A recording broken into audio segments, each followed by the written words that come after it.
Sino itong bagong nakuha na naman na player ng Hinebra?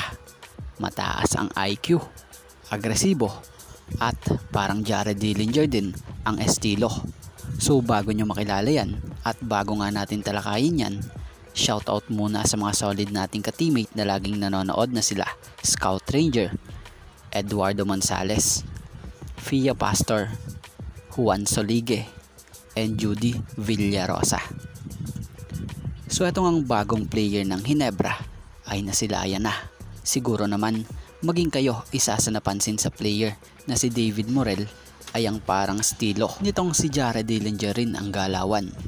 Maging sa court man o sa bench, mapapansin mo kay David Morel ang pagiging masiyahin nitong player.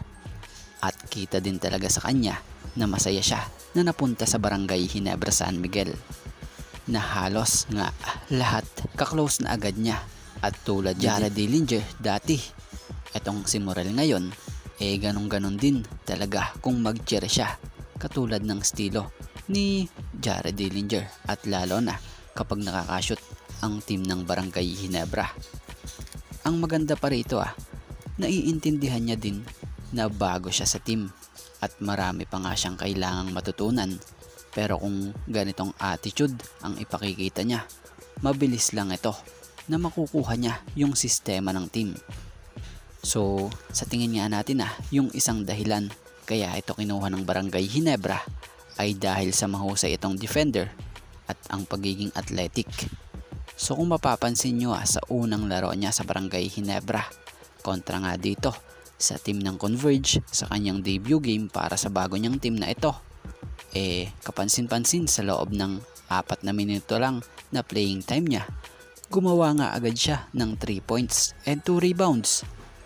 So about sa sistema, di pa niya talaga gamay yan dahil bago pa nga lang siya at wala pa siyang 1 linggo dito na nag-e-ensayo sa Hinebra. Pero ang maganda sa nangyayari sa kanya, nababasa niya agad yung pasahan at ikot ng play ng koponang ito.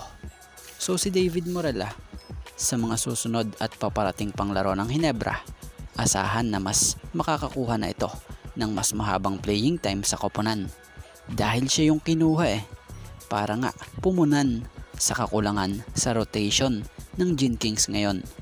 So ngayon, intindi natin kung bakit konti lang ang minuto na nakuha niya dito sa team ngayon kontra dito sa Converge, dahil di pa nga po siya ganong kapamilyar sa sistema, dahil sobrang bago lang talaga siya. Kaya abangan natin sa mga susunod pang game ng Hinebra. For sure, gagawing weapon na yan nitong si Coach Tim Cone, katulad ng paggamit niya kay Jamie Malonzo.